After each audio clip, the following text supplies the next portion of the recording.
तितक्याच ताकदीनं सेवा करत होता. लेकरू गेल्याचं तर दुःख आहे, पण असं लेकरू गेल्याचं दुःख केवळ व्यक्तिगत शिवाजीराव तुमचं नाही, तर या समाजाचं दुःख आहे. कारण अशी मुलं हीच खरी संस्कृतीची सगळ्यात मोठी ठेव असते. संस्कृती अशी काही नसते की ती शब्दानं सगळी साजरी करायची असते. आज मला सांगा तुम्ही की आमच्याकडे सगळ्या गोष्टी उपलब्ध आहेत. संस्कृतीची दोन मूल्ये असतात, प्रेम आणि विश्वास. आज आमच्याकडे आहे का प्रेम आणि विश्वास? आम्हाला हवा जागेवर मिळाली, आम्हाला पाणी शोधावं लागलं, आम्हाला शेती कसावी लागली, पण प्रेम आणि ज्ञान आम्हाला मिळवावं लागलं. ज्ञानाच्या बळावर आम्ही धरणं बांधली, ज्ञानाच्या बळावर आम्ही बँका उभ्या केल्या, ज्ञानाच्या बळावर आम्ही श्रीमंत झालो, ज्ञानाच्या बळावर शिवार संपन्न झाली. पण माणूस संपत्तीनं संपन्न होता होता मनानं संस्कृत राहिला तर त्या संपत्तीचं काय करायचं? आशिष सारखा एखादा मुलगा विचार करायचा की नाही आपल्याला सुसंस्कृत समाज निर्माण करायचा आहे. आज शिवजयंती साजरी करत असताना त्याच्या मनात एक विचार असायचा की शिवबाने जे स्वराज्य दिलं तो सामाजिक न्याय आपण लोकांना देऊया, आपण मराठी माणसाची अस्मिता वाढवूया.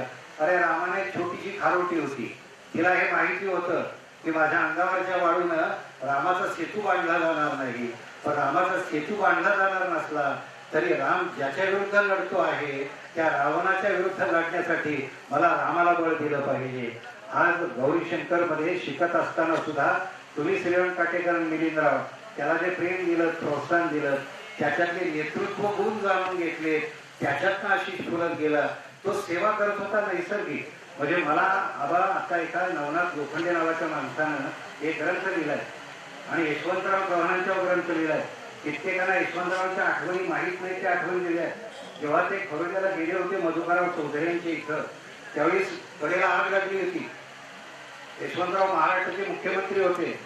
त्या मुलानं त्याच्यात उल्लेख असा केलाय की यशवंतराव रात्रीचे उठले, सर्किट हाऊस मध्ये होते आणि आधीच्या ठिकाणी गेले, कोणी ओळखलं नाही त्यांना. हा महाराष्ट्राचा मुख्यमंत्री हातात बादली घेऊन आगीवर पाणी टाकत होता आणि आगीवर पाणी टाकता टाकता जेव्हा सकाळ उजाडली तेव्हा त्या उजेडात यशवंतरावचा चेहरा दिसला आणि कोणीतरी म्हटलं हे महाराष्ट्राचे मुख्यमंत्री आहेत. त्यावेळी यशवंतराव एकच वाक्य म्हटले, मी इथं मुख्यमंत्री म्हणून आलो नाही, मी इथं माणूस म्हणून आलोय, कारण माझ्यातल्या संवेदना जागा आहेत. आज आबा तुम्ही इथे येता तेव्हा माणूस म्हणून तुम्ही येता याचा मला सगळ्यात जास्त आनंद वाटतो. कारण हे माणुसकीचं नातं केवळ आमदार झाल्यानंतर तुम्ही जपलं नाही तर त्याच्या अगोदर पासूनच जपलेलं नातं आहे. आणि मला नेहमी असं वाटतं की आपल्या परीने आपल्याला काय देता येईल. आग लागल्यानंतर चिमणी सुद्धा चोचीत पाणी घेऊन आगीवर टाकत होती. आग चोचीतल्या पाण्याने विझणार होती का? कुठल्या तरी कावळ्यानं चिमणीला प्रश्न विचारला, चिमणे एवढी मोठी आग भडकली, अगं तुझ्या चोचीतल्या पाण्याने हे आग विझणार आहे का? तेव्हा चिमणीनं त्या कावळ्याला जे उत्तर दिलं ते मार्मिक आहे. ते म्हणजे कावळ्या खरं आहे, तुझं कामच आहे पहिल्यापासून त्वचा मारायचं, तू मारायचंच राहा, पण तुला जे उत्तर देते ते आयुष्यात लक्षात ठेव. आशिष असतील, आबा असतील, ही माणसं जी काम करतात ना त्याचं उत्तर चिमणीनं दिलंय. तिनं सांगितलंय की माझ्या चोचभर पाण्यानं आणि माझ्या पंखावरच्या पाण्यानं ही आग विझणार नाही. पण जेव्हा कुणीतरी आगीचाच इतिहास लिहिल तेव्हा या चिमणीचं नाव आग लावणाऱ्यात नसेल, ते विझवणाऱ्यात असेल, ही गोष्ट लक्षामध्ये ठेव. अरे शेवट आम्ही आमची नावं कुठं नोंदवतो? आमचे शेवट इतिहास व्यक्तीचेही असतात. शेवट शांती असेल, क्रांती असेल, त्यासाठी आत्मऊर्जा. आणि मला खात्री आहे की आशिषचा ग्रंथ, आशिषचं व्यक्तिमत्व हे कायमस्वरूपी ऊर्जा देत राहील. आज तरुणाईची मन मी जाणतोय, आज त्याच्या मनात आबा खटकत आहे, आज त्याच्या मनामध्ये एक प्रकारची चीड आहे, आज त्याची मागणी वेगळी आहे. एक जनरेशन गॅप आमच्यामध्ये पडत चाललेली आहे. त्यांची मनं आम्ही जाणली पाहिजे, त्यांच्याशी संवाद आम्ही केले पाहिजे. मागल ते देण्यापेक्षा सुद्धा त्यानं काय मागितलंय याचा विचार करून देणारा पालक जन्माला आला पाहिजे. आज आम्ही मुलाचे लाड करता करता त्याच्याशी संवाद साधणं विसरून गेलो आहे. त्याला आवश्यक वस्तू द्यायच्या आणि त्याला वाऱ्यावरती सोडायचं. दुःख प्रत्येकाच्या वाट्याला आहे. फक्त जाताना हा समारंभ आपल्याला एवढीच जाणीव करून देतो आहे की आपल्या आयुष्यात सुद्धा स्वच्छंदीपणा असला तरी जीवनाचं काही वेळापत्रक पाहिजे. अचानकपणाने एखादा आघात होतो, एखादी कळी अचानक फुटली जाते, ते दुःख फार मोठं असतं मंडळी. पण तरी देखील या ग्रंथामध्ये तुम्हाला मी सांगेन, आशिषच्या मित्राने आठवणी दिल्या. सर त्यांना आठवण देताना सांगितलेलं आहे गौरीशंकर समोर एक झाड असायचं, त्या झाडाच्या सावलीत आशिष आम्ही कित्येक तास गप्पा मारायचो. बस उशिरा आल्याचंही लक्षात यायचं नाही. आणि शेवट त्याला चटका लावणारं वाक्य लिहिलं आहे, आज झाडी आहे, आज गौरीशंकरही त्याच जागेवर आहे, पण आम्हा मित्रांना सावली देणारा प्रेमाचा वृक्ष मात्र नियतीतनं गायब झाला आहे.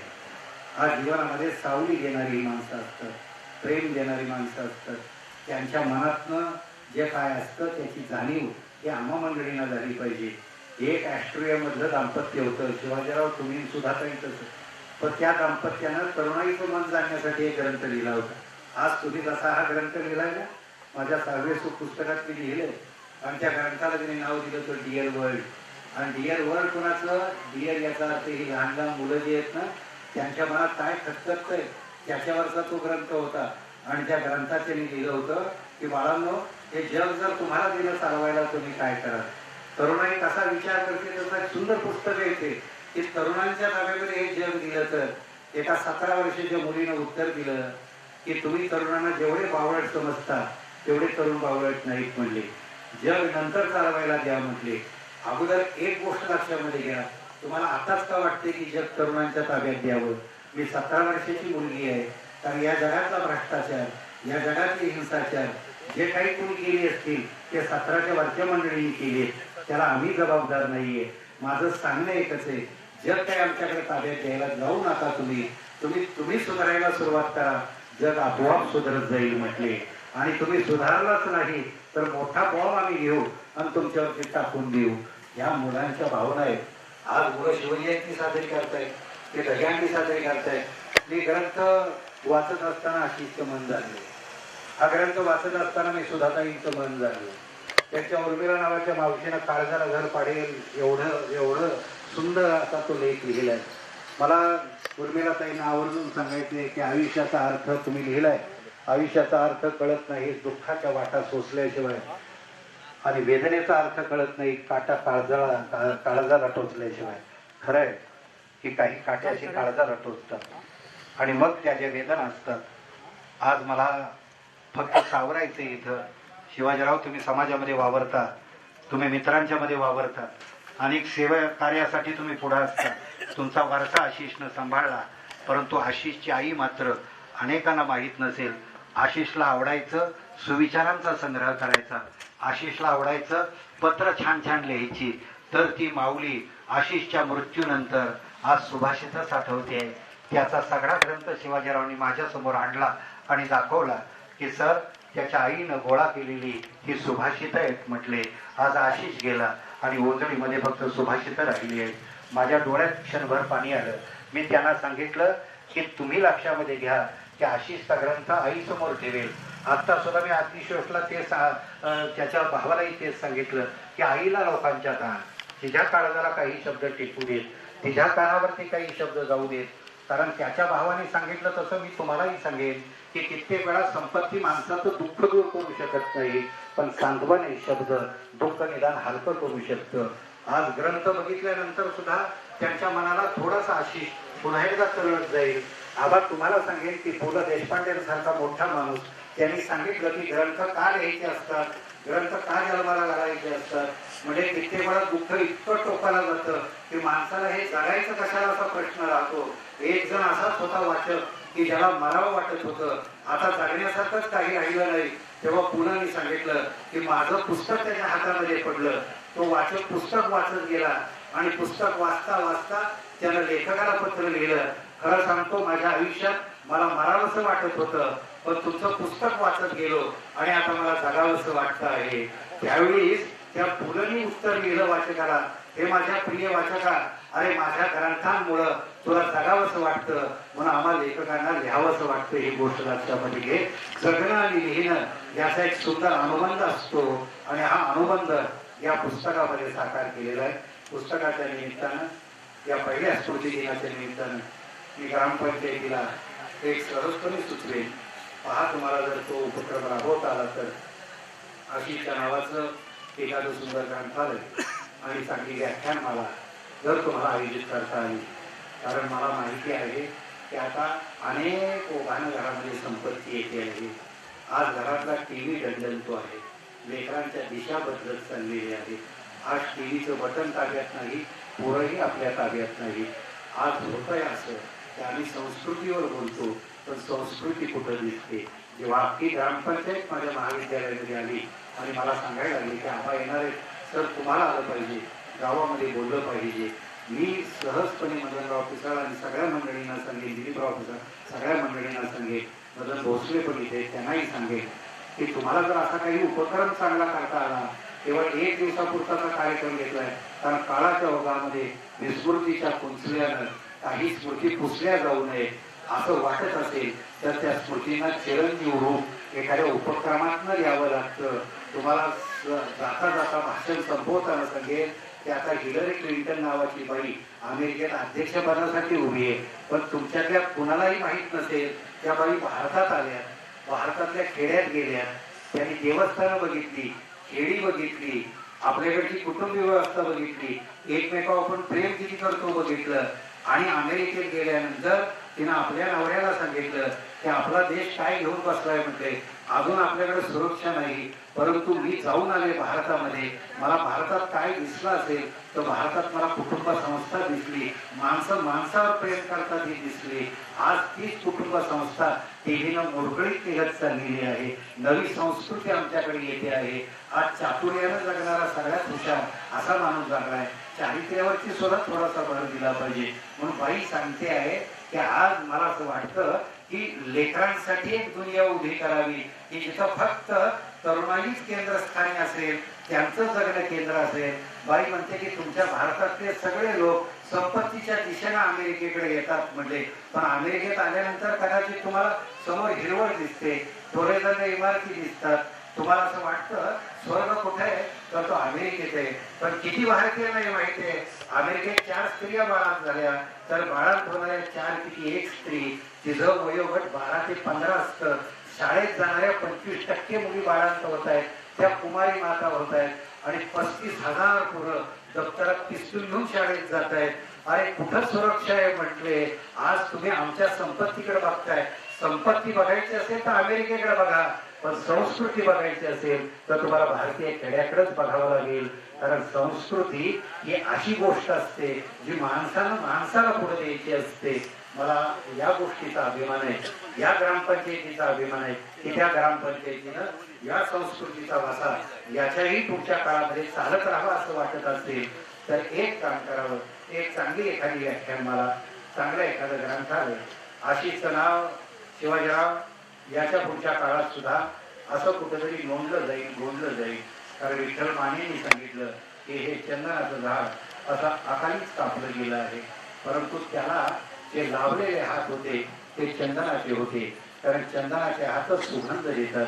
माझ्या एका मित्राने कविता लिहिली होती, जेवढं अंगण पायाखाली तेवढंच नाचावं, आभाळाचं पुस्तक मात्र प्रत्येकानं वाचावं. प्रत्येकाच्या मनात घडलेलं एक गाणं आहे, गाणं गावं प्रत्येकानं, गाण्यासाठी गळ्यासाठी अडू नये आणि काटा म्हणून कोणाच्या वाटेवर पडू नये. वेचावी शब्द फुलं आणि गुंफावेत माला आणि सद्भावेत अंतःकरणाचे देवारे, त्या वेचलेल्या शब्द फुलांना दुमारे सुगंधाचे यावे आणि प्रत्येकाच्याच वाट्याला आशिष सारखे चंदनाचे हात. संयोजकांच्या वतीने एक आवाहन आहे. आशिषच्या नावानं बावधन गावात एका ट्रस्टची निर्मिती करावी आणि त्यासाठी माजी सरपंच बाळासाहेब भोसले आणि त्यांच्या सहकार्याने पुढाकार घ्यावा अशी अपेक्षा या निमित्तानं व्यक्त होते. कृपया त्यांनी नोंद घ्यावी. वितरण समारंभ इथे होईल आणि त्यानंतर कार्यक्रमाचे अध्यक्ष माननीय आमदार यांचं मनोगत व्यक्त होणार आहे. आमदार साहेब यांच्या हस्ते हे बक्षीस वितरित होत आहे. यामध्ये प्रथम दिनेश काटकर यांना विनंती, आपण व्यासपीठावर येऊन आपलं बक्षीस स्वीकारायचं आहे.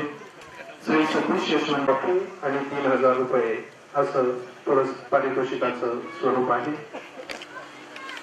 यानंतर या स्पर्धेत 3ऱ्या क्रमांकानं विजयी झालेला संघ आशिष भोसले प्रतिष्ठान यशवंतनगर वाई यांचे कर्णधार श्रीकांत मालुसरे यांना विनंती, आपणही पुढे येऊन आपलं बक्षीस स्वीकारायचं आहे. बक्षिसाचं स्वरूप 5000 रुपये आणि ट्रॉफी. या ठिकाणी उपस्थित झालेले भूषणदादा गायकवाड, विजयसिंह नाईकवडी, महादेवजी मास्तर हे या ठिकाणी उपस्थित झालेले आहेत. त्यांचंही हार्दिक स्वागत. आणि अंतिम सामन्यामध्ये जो विजयी झालेला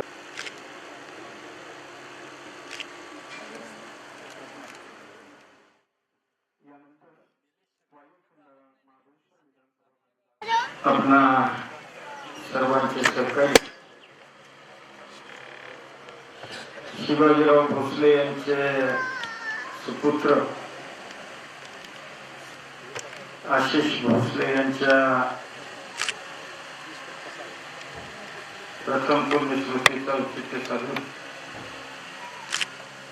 आज या कार्यक्रमाला आवर्जून निमंत्रित केलेले थोर विचारवंत आणि आपल्या वाईचे सुपुत्र प्राचार्य यशवंतरावजी पाटणे सर, आजच्या कार्यक्रमाच्या प्रमुख पाहुणे जिल्हा परिषदेच्या माजी अध्यक्षा पिसाळताई, तालुका सहकारी सूतगिरणीचे चेअरमन शशिकांत दादा पिसाळ, गौरी शंकरचे उपाध्यक्ष जगताप सर, वाई नगरीचे नगराध्यक्ष भूषणदादा गायकवाड, पंचायत समितीचे माजी सभापती दिलीप बाबा, पंचायत समितीचे माजी सभापती विजय भाऊ, माजी उपसभापती माधवभाऊ मस्कर, तालुका सहकारी सूतगिरणीचे वाईस चेअरमन नारायण आबा, माजी जिल्हा परिषद सदस्य दिलीप अण्णा बाबर, कारखान्याचे संचालक रतन शिंदे, कोरे साहेब, डॉक्टर अनिल चव्हाण,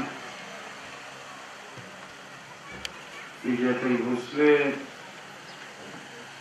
आपल्या गावचे सुपुत्र आणि पंचायत समितीचे माजी उपसभापती राजन अप्पा, याचा सगळ्यांची नावं घेत नाही, मंचकावर उपस्थित असणारे सर्व सन्मान्य मान्यवर, या कार्यक्रमाला उपस्थित असणारे सर्व सन्मान्य शिवाजीरावांचे कुटुंबीय आणि आशिषच्या प्रती या ठिकाणी सद्भावना ठेवून उपस्थित असणारे आपण सर्व उपस्थित वडीलधारी, आमच्या माता भगिनी, पत्रकार बंधू आणि तरुण आणि बालमित्रांनो, गेल्या आठवड्यापूर्वी शिवाजीरावांचा मला फोन आला आणि त्यांनी मला सांगितलं की बाबा आशिषचा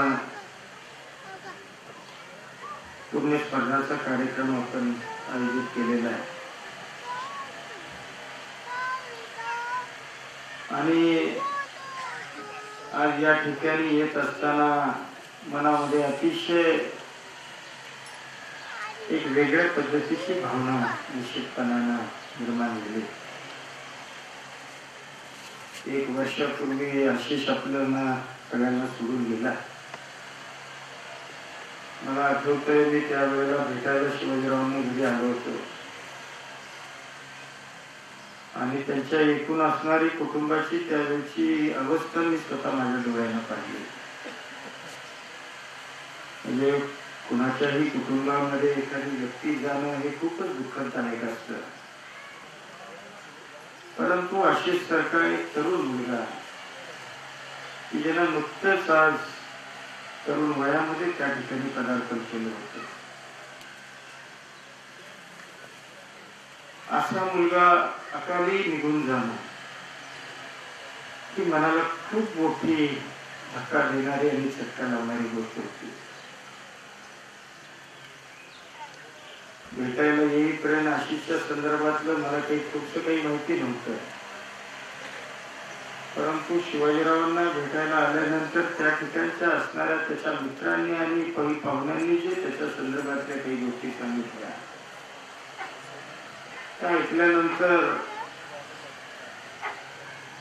आशिषच्या संदर्भातला म्हणजे आम्ही राजकीय व्यक्ती नेहमी एखादी दुःखद घटना घडली तर भेटण्याचा प्रयत्न करत असतो, परंतु या ठिकाणी येत असताना आणि त्या ठिकाणी त्याच्या संदर्भातली एकूण भावना ऐकता या मुलाच्या संदर्भामध्ये खूप वेगळ्या पद्धतीची भावना माझ्या मनामध्ये व्यक्त झाली. आता आज एवढा मोठा समाज आशिष करता या ठिकाणी जमला, म्हणजे नेहमी आपण म्हणतो किती जगलो याच्यापेक्षा कसं जगलो या उक्तीप्रमाणे आशिषनं